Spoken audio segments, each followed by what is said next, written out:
Iran की महिला पत्रकार और एक्टिविस्ट नरगिस मोहम्मदी को नोबेल पीस प्राइज से सम्मानित किया गया है। नोबेल की कमेटी ने माना है कि उन्होंने महिलाओं की आज़ादी और उनके हक के लिए आवाज़ उठाई है। वो 13 बार गिरफ्तार भी हुई। 51 साल की नरगिस अब भी ईरान की जेल में कैद हैं। उन्हें 31 साल की जेल और 154 करोड़ की सज़ा सुनाई गई है। ईरान ने उनको सरकार के खिलाफ प्रोपेगेंडा फैलाने के आरोप में गिरफ्तार किया है। नोबेल मिलने के बाद नरगिस को करीब 8.33 करोड़ का इनाम मिलेगा और एक गोल्ड मेडल दिया जाएगा। नरगिस ने एक किताब भी लिखी है जिसका नाम वाइट टॉर्चर है। ईरानी हुकूमत की तमाम कोशिशों के बावजूद मोहम्मदी की आवाज़ दबाई नहीं जा सकी। साथ ही कैदियों की तकलीफ को उन्होंने दर्ज करना शुरू किया। आखिरकार कैदियों से बातचीत की श्रृंखला को उन्होंने वाइट टॉर्चर किताब की शक्ल में उतार दिया।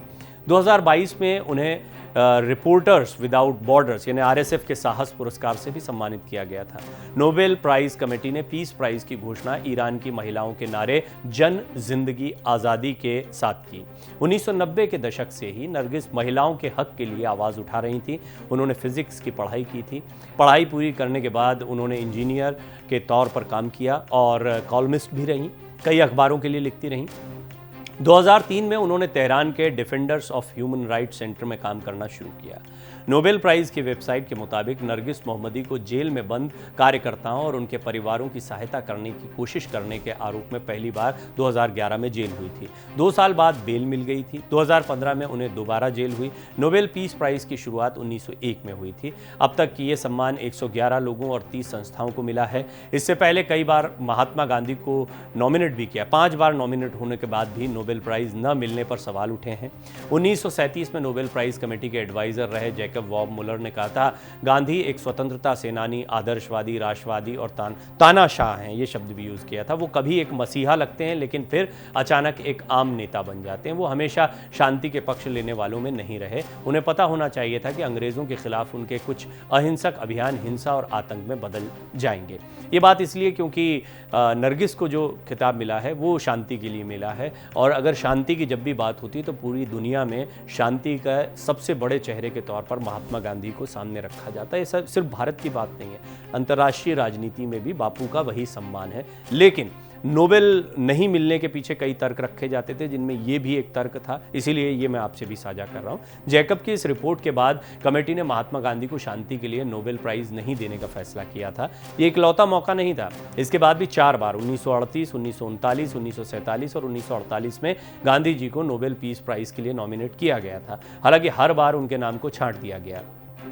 बापू को 1937 से 1939 तक नॉर्वे के सांसद ओले कॉब्स जॉनसन ने नोबेल प्राइज़ के लिए नॉमिनेट किया था। इस नॉमिनेशन के जवाब में नोबेल कमेटी के जैकब ने अपनी रिपोर्ट में लिखा था कि गांधी एक अच्छे, महान और तपस्वी व्यक्ति थे, लेकिन उन्होंने अपनी नीतियों में कई बार तीखे बदलाव किए। मुलर के मुताबिक साउथ अफ्रीका में गांधी ने भेदभाव के खिलाफ जो लड़ाई लड़ी वो वहाँ प्रताड़ित हो रहे अश्वेत लोगों की भलाई के लिए नहीं बल्कि सिर्फ भारतीयों के लिए थी। 1939 के 8 साल बाद जब देश आज़ाद हुआ, एक बार फिर गांधी जी को नोबेल देने की मांग उठी। 1947 में गांधी को 3 लोगों ने मिलकर फिर से नोबेल पीस प्राइज़ के लिए नॉमिनेट किया। उस नोबेल प्राइज़ कमेटी ने इस सम्मान के लिए 6 लोगों को शॉर्टलिस्ट किया था जिसमें गांधी जी का भी नाम था। हालांकि उस वक्त नोबेल कमेटी के एडवाइज़र रहे जेम्स आरुपसेई की रिपोर्ट में गांधी की सराहना थी, लेकिन उन्हें पूरी तरह से इस सम्मान का हकदार नहीं बताया गया। इसकी एक बड़ी वजह थी भारत पाकिस्तान विभाजन।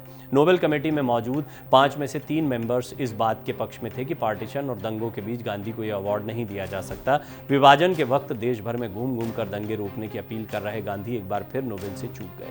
1947 का नोबेल प्राइज क्वेकर संस्था को दिया गया था। इसके बाद 1948 में गांधी जी को कुल 6 लोगों ने नोबेल पीस प्राइज के लिए नॉमिनेट किया। इस बार के नॉमिनेशन में खास बात यह थी कि इनमें से 2 क्वेकर संस्था और एमिली ग्रीन बाल्च को 1946 और 1947 का नोबेल पीस प्राइज मिला था। कमेटी के एडवाइजर और मेंबर्स गांधी को नोबेल प्राइज देने के पक्ष में नजर आ रहे थे, लेकिन अवार्ड के लिए नॉमिनेशन की आखिरी तारीख से 2 दिन पहले महात्मा गांधी की हत्या कर दी गई। अब सवाल था कि अगर उन्हें मरणोपरांत ये सम्मान दिया भी जाए तो प्राइज में मिलने वाले पैसे किसके पास जाएंगे। दरअसल गांधी किसी ऑर्गेनाइजेशन के लिए काम नहीं करते थे और न ही उन्होंने अपना कोई वारिस घोषित किया था। ऐसे में नोबेल प्राइज कमेटी ने अपने एडवाइजर की सलाह पर 1948 में किसी को भी शांति के लिए पुरस्कार नहीं देने का फैसला किया।